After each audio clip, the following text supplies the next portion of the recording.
नमस्कार, मैं हूं गायत्री, लेकर आई हूं यूके न्यूज एक्सप्रेस, जिसमें आपको मिलती है उत्तराखंड की हर अहम खबर, दिन का पूरा अपडेट। तो चलिए निकलते हैं खबरों के सफर पर। उत्तराखंड में कम नहीं हुआ है आंदोलनकारी आंगनबाड़ी कार्यकर्ताओं का आक्रोश। प्रदेश भर में प्रदर्शन का दौर अब भी जारी है। रुड़की में भी सैकड़ों की संख्या में आंगनबाड़ी कार्यकर्ता सड़कों पर उतरी और आक्रोश रैली निकाली।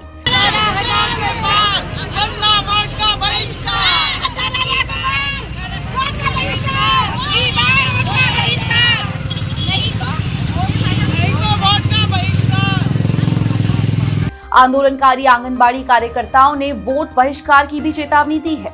आंगनबाड़ी कर्मचारी संघ का कहना है कि पिछले लंबे समय से आंगनबाड़ी कार्यकर्ताओं ने सरकार के सामने अपनी मांगे रखी हैं, लेकिन सरकार उनकी तकलीफों पर ध्यान नहीं दे रही है। हम 4 दिन पहले जो आए थे, हम अपनी मांगों को लेकर, हमारा सबसे पहली एक जरूरी मांग कि हमारा मानदेय 18,000 पे कम से कम 18,000 कर दिया जाए, और 18,000 से ऊपर कर दे तो बहुत ही शाबाश है।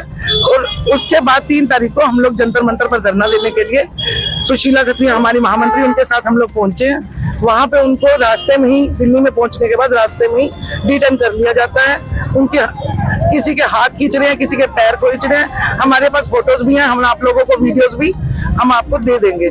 20 फरवरी से प्रदेश भर में आंगनबाड़ी कार्यकर्ताओं ने कार्य बहिष्कार कर रखा है।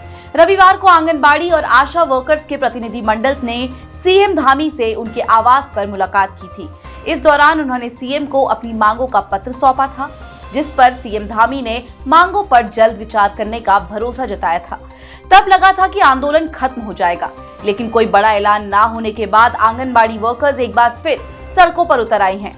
आंगनबाड़ी वर्कर्स ने साफ कर दिया है कि आश्वासन से काम नहीं चलेगा, इस बार कुछ पुख्ता समाधान चाहिए। आंगनबाड़ी कार्यकर्ताओं की मांग है कि उन्हें 600 रुपए प्रतिदिन के हिसाब से न्यूनतम वेतन दिया जाए और प्रति माह 18,000 रुपए मानदेय मिले। राज्य कर्मचारी का दर्जा देने और नियमित करने की भी मांग है। पौड़ी गढ़वाल जिले के गंगा, भोगपुर, तल्ला और माला गांव के लोगों ने दी है सरकार को चुनाव बहिष्कार की चेतावनी। दरअसल यहाँ के लोग पिछले लंबे समय से कई समस्याओं को लेकर परेशान हैं। ग्रामीणों का आरोप है कि उनके गांव के चारों ओर पार्क जोन घोषित कर दिया गया है। यहाँ से गुजरने वाले रास्ते भी पार्क में शामिल कर लिए गए हैं। इसके अलावा इलाके में जंगली जानवरों का आतंक बढ़ता ही जा रहा है, लेकिन प्रशासन गांव की तकलीफों पर ध्यान नहीं दे रहा है। इसी को लेकर ग्रामीण धरने पर बैठ गए हैं। ग्रामीणों ने चेतावनी दी है कि जब तक उनकी समस्याओं का समाधान नहीं होता, वो धरने पर बैठे रहेंगे। हम लोग जब से यहाँ पार्क बना हुआ है तब से अब तक मतलब परेशानियां भुगतते आ रहे हैं। कभी किसी चीज की, कभी किसी चीज की, कभी किसी चीज की। इसी चक्कर में हमने, हमारा बी नदी का पुल है, हम परेशान हुए हैं। तटबंध का है पूरा गांव, हमारा एक गांव ऐसा है कि जो खाली होने के कगार पे है, हो गया, बल्कि 5-7 लोग उसमें, 5-7 परिवार उसमें बचे हुए हैं, ताकि सबने खाली कर दिया धीरे धीरे। क्यों? यहाँ गंगा आ गई है, तटबंध नहीं बना। इसलिए हम चुनाव बहिष्कार के मुद्दे में कि हमें 2 किलोमीटर पार्क मुक्त चाहिए। पार्क के कारण से ग्रामीणों की जो मुख्य सारे मूलभूत अधिकारियों का हनन कर दिया गया है। जंगली जानवर हमारे खेतों को प्रतिवर्ष नष्ट करते जा रहे हैं, उसमें कोई सुनाई नहीं होती। हमारे गौशालाओं में घुस के हमारे जानवरों को जंगली जानवर मार देते हैं, उसमें भी लिखित उत्तर मिलता है कि घायल पशुओं पे किसी प्रकार का मुआवजा दे नहीं है। मारे जाने पर लिखा जाता है कि इतने अक्षांश, इतने देशांतर पर ये पार्क क्षेत्र के अंतर्गत आता है, उसमें किसी पार्क के अंदर किसी प्रकार का मुआवजा दे नहीं है।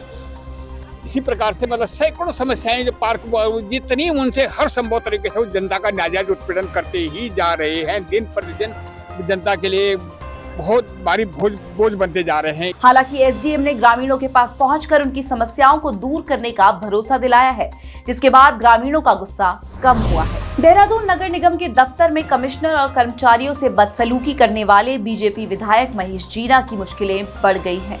बीजेपी विधायक महेश जीना के खिलाफ कोतवाली देहरादून में 4 धाराओं में एफआईआर दर्ज कर ली गई है। 4 अन्य लोगों के खिलाफ भी केस दर्ज किया गया है। नगर निगम देहरादून वाहन चालक संघ के सचिव की ओर से मुकदमा दर्ज कराया गया है।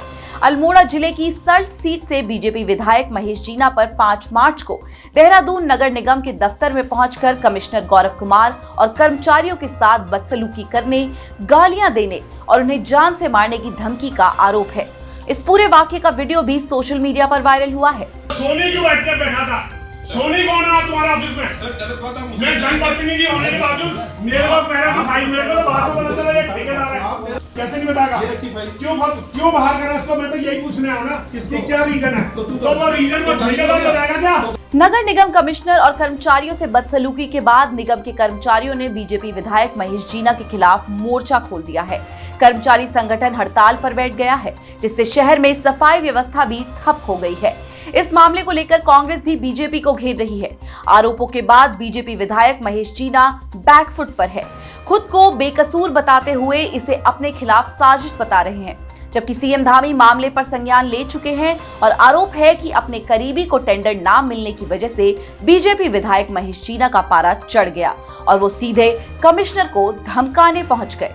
मुंह मत चला, बदतमीजी मत करो। अरे तू चलना, तेरी बदतमीजी मत करो, चुप हो जा, बकवास मत कर। नहीं होगा तू कमिश्नर यहाँ, कोई भी हो, बदतमीजी नहीं चलेगी। मेरी बदतमीजी नहीं चलेगी बेटा। आने वाले लोकसभा चुनाव में 5 सीटों पर कमल खिलाने के लिए सीएम पुष्कर सिंह धामी धुआंधार प्रचार कर रहे हैं।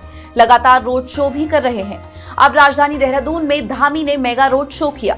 सशक्त नारी समृद्ध नारी कार्यक्रम के तहत ये रोड शो निकाला गया। इस दौरान शहर में भारी सुरक्षा व्यवस्था की गई, कई रूट भी बदले गए। कार्यक्रम के दौरान सीएम धामी ने ग्रामीण विकास विभाग के अंतर्गत ग्राम विकास अधिकारी के पद पर चयनित अभ्यर्थियों को नियुक्ति पत्र भी बांटे। धामी ने युवाओं को संबोधित करते हुए कहा कि प्रधानमंत्री मोदी के नेतृत्व में विकसित भारत का सपना साकार हो सकता है। उत्तराखंड के पूर्व वन मंत्री हरक सिंह रावत की मुश्किलें बढ़ती जा रही हैं। पहले वन घोटाले में ईडी ने शिकंजे में लिया, तो अब देश की सर्वोच्च न्यायालय ने जिम कॉर्बेट घोटाले में हरक सिंह रावत को जोरदार फटकार लगाई है। सुप्रीम कोर्ट ने जिम कॉर्बेट में हुए अवैध निर्माण और पेड़ों की अंधाधुंध कटाई पर कड़ा रुख अपनाया।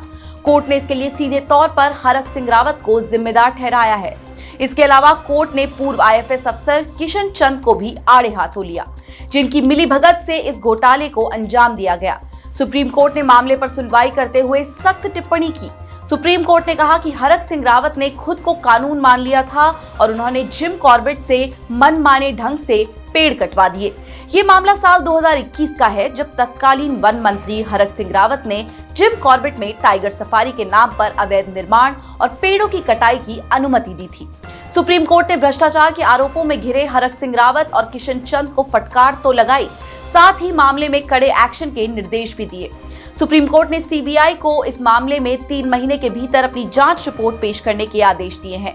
इसके अलावा सुप्रीम कोर्ट ने एक समिति भी गठित की है, ताकि ये तय किया जा सके कि देश के राष्ट्रीय उद्यानों की सीमांत क्षेत्रों और बफर क्षेत्रों में बाघ सफारी की अनुमति दी जा सकती है कि नहीं।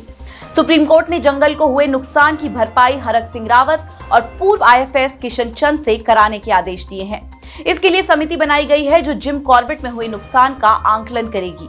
इसके साथ ही जंगल को पहले की तरह हरा भरा किए जाने के निर्देश भी सुप्रीम कोर्ट ने दिए हैं। जंगल में पेड़ लगाने के लिए जितने भी पैसे खर्च होंगे, वो हरक सिंह रावत और किशन चंद से ही वसूल किए जाएंगे और अब ये पूरी कार्यवाही सीबीआई की निगरानी में होगी। उत्तराखंड के पूर्व सीएम हरीश रावत के बेटे वीरेंद्र रावत की एंट्री से कांग्रेस में हलचल तेज हो गई है।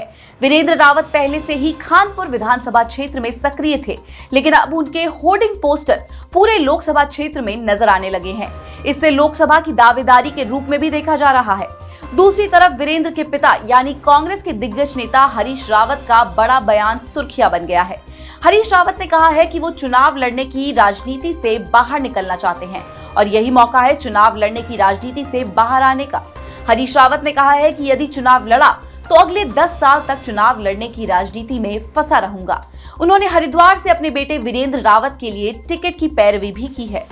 मैं चुनाव लड़ने की राजनीति से बाहर निकलना चाहता हूं और उसके लिए यही अवसर है, नहीं तो फिर एक बार फंस गया तो इसका अर्थ ये होगा कि अगले 10 साल तक फिर जो है मुझे चुनाव लड़ने की राजनीति का हिस्सा बना रहना पड़ेगा। हरीश रावत के इस बयान पर बीजेपी तंज कस रही है। बीजेपी के प्रदेश प्रवक्ता विपिन कैंथोला ने कहा कि हरीश रावत भी गांधी फैमिली की तरह अपने बेटे के सेटलमेंट में लगे हैं। देखिए, हरीश रावत जी तो अपने पुत्र को सेटलमेंट करने के लिए इस प्रकार की चीजें कर रहे हैं। जैसे कांग्रेस की पूर्व राष्ट्रीय अध्यक्ष और उन गांधी परिवार की और कांग्रेसियों की आराध्य जिस प्रकार से अपने बेटे को बार बार लॉन्च करना चाहती है, राहुल यान को उतारना चाहती है लेकिन वो यान बार बार उतरता ही नहीं है और फिर बैक मार जाता है। इसी प्रकार से कांग्रेस के हरीश रावत जी अपने बेटे को सेटलमेंट करना चाहते हैं, बेटी उन्होंने सेटल कर ही दी है। उत्तराखंड के मुख्य निर्वाचन अधिकारी चमोली पहुंचे और लोकसभा चुनाव की तैयारियों का जायजा लिया। लोकसभा चुनाव 2024 को लेकर निर्वाचन आयोग अपनी तैयारियों को अंतिम रूप देने में लगा हुआ है। इसी सिलसिले में राज्य के मुख्य निर्वाचन अधिकारी BVRC पुरुषोत्तम चमोली पहुंचे। यहां उन्होंने अधिकारियों के साथ बैठक कर तैयारियों की समीक्षा की। अधिकारियों को निर्देश दिए कि चुनाव में वोटिंग का प्रतिशत बढ़ाने के लिए हर संभव कोशिश की जाए। कम मतदान वाले बूथों पर विशेष रूप से जागरूकता अभियान चलाने के लिए भी कहा गया है। ऐसे प्रवासी मतदाता जो राज्य में या राज्य से बाहर रह रहे हैं, उनसे संपर्क करते हुए अपने बूथ पर मतदान के लिए बुलाने के निर्देश भी दिए गए हैं। चुनाव के दौरान राज्य भर में सुरक्षा को लेकर भी समीक्षा इस बैठक में की गई। उत्तराखंड को जल्द तीसरा एम्स भी मिल सकता है। केंद्रीय रक्षा राज्य मंत्री अजय भट्ट ने दिल्ली एम्स की ब्रांच को नैनीताल जिले के रानी बाग में खोलने के लिए कवायद शुरू कर दी है। अगर ये योजना परवान चढ़ती है तो उत्तराखंड में 3 एम्स हो जाएंगे। आपको याद दिला दें कि ऋषिकेश में एम्स खुलने के बाद किच्छा के खुरपिया क्षेत्र में सैटेलाइट एम्स की स्थापना की जा रही है। यहाँ निर्माण कार्य जोरों से चल रहा है। वहीं अब केंद्रीय रक्षा राज्य मंत्री अजय भट्ट ने नैनीताल जिले के रानीबाग स्थित HMT परिसर में दिल्ली एम्स की ब्रांच खोलने के प्रयास शुरू कर दिए हैं। केंद्रीय रक्षा राज्य मंत्री ने इस योजना को लेकर दिल्ली एम्स के निदेशक की मुख्यमंत्री पुष्कर सिंह धामी से बातचीत भी करा दी है। भूमि अगर हमको मिल जाती है हल्द्वानी पर, तो उस पर हम एक शाखा दिल्ली एम्स की भी खोल देंगे ताकि यहाँ पर किसी भी प्रकार की परेशानी ना हो। हमारे यहाँ फिर इस हिसाब से 3 एम्स हो जाएंगे, एक ऋषिकेश में, एक यहीं पर बगल में किच्छा में और तीसरा हल्द्वानी में, या कहीं भी कोई जगह दे दे, यहीं दे दे तब भी खुल जाएगी। हल्द्वानी में अंतर्राष्ट्रीय स्पोर्ट्स कॉम्प्लेक्स का निरीक्षण करने के दौरान बैडमिंटन कोर्ट की जर्जर हालत देखकर नाराज हो गई खेल मंत्री रेखा आर्य। अफसरों को फटकारा और फौरन इसके लिए कदम उठाने को कहा। क्रिकेट स्टेडियम का काम जल्द ही पूरा करने और स्टेडियम में जल्द सभी खेल शुरू करने के भी निर्देश खेल मंत्री ने दिए। साथ ही कहा कि स्टेडियम के निर्माण कार्य और रखरखाव में किसी भी तरह की लापरवाही न की जाए। ये अंतर्राष्ट्रीय स्पोर्ट्स कॉम्प्लेक्स और स्टेडियम हल्द्वानी के गौलापार में बन रहा है। इसके शुरू होने से प्रदेश में खेल और प्रतिभाओं को बढ़ावा मिलेगा। हरिद्वार के रिहायशी इलाकों में जारी है जंगली हाथियों की घुसपैठ। इस बार ज्वालापुर के आर्यनगर चौक के पास टहलता दिखा हाथी। घटना सुबह के वक्त की है। यहाँ घूमते हाथी का वीडियो लोगों ने बना लिया जो सोशल मीडिया पर वायरल हो गया। इस वीडियो में एक शख्स हाथी को पत्थर मारता हुआ भी दिखाई दे रहा है। हाथी रिहायशी इलाके में घूम रहा है। इसकी सूचना मिलते ही वन विभाग की टीम मौके पर पहुंची और किसी तरह हाथी को वापस जंगल में भेज दिया। वन विभाग का कहना है कि हाथियों की घुसपैठ को रोकने के लिए वो नए कदम उठा रहे हैं। लोगों से अपील भी की गई है कि वो जंगली जानवरों को पत्थर मारकर या शोर मचाकर उकसाएं नहीं, वरना ऐसी हरकत जान पर भी भारी पड़ सकती है। हरिद्वार के ज्वालापुर इलाके में जंगली हाथी सुबह सुबह टहलता दिखा तो श्यामपुर के पास भी एक जंगली हाथी के घूमने का वीडियो आया। चिंता की बात यह है कि ये कांवड़ यात्रा का रूट है। शारदीय कांवड़ यात्रा चल रही है और इस रूट से बहुत सारे कांवड़िए निकल रहे हैं। ऐसे में यहाँ जंगली हाथी के आने से अफरा तफरी मच गई। गनीमत रही कि हाथी ने किसी कांवड़िए या आम लोगों को नुकसान नहीं पहुंचाया। हाथी को देखकर श्यामपुर थाना पुलिस ने ट्रैफिक को रोक दिया और हाथी के गुजर जाने के बाद ट्रैफिक को फिर चालू किया। शिव की भक्ति में घुटनों के बल चलकर हर की पौड़ी से गंगा जल लेकर निकला कांवड़िया। घुटनों के बल पूरी कर रहा है 100 किलोमीटर की यात्रा। तस्वीरें रुड़की से आई हैं। ये अनूठा शिव भक्त घुटनों के बल चलकर और कंधों पर हरिद्वार से गंगा जल लेकर मुजफ्फरनगर के लिए रवाना हुआ है, जहां वो शिवालय में गंगा जल महादेव को अर्पित करेगा। हरिद्वार से मुजफ्फरनगर के शिव मंदिर तक की दूरी करीब 100 किलोमीटर की है और इतनी लंबी दूरी ये कांवड़िया घुटनों के बल ही पूरी करेगा। इस कांवड़िए की इस अनूठी शिव भक्ति की तस्वीरें सुर्खियां बनी हुई है। अपनी बाइक को बना दिया नंदी और खुद धारण कर ली भोलेनाथ की जैसी वेशभूषा। धर्मनगरी हरिद्वार में शिव भक्त कांवड़ियों के नए रंग और रूप देखने को मिल रहे हैं। हर की पैड़ी पर कोटद्वार से कांवड़ लेकर पहुंचे शिव भक्त का ये रूप देखकर सब हैरान रह गए। शिव भक्त का नाम है रिंकू प्रजापति, जिन्होंने अपनी बाइक को शिव का वाहन नंदी का रूप दे दिया है।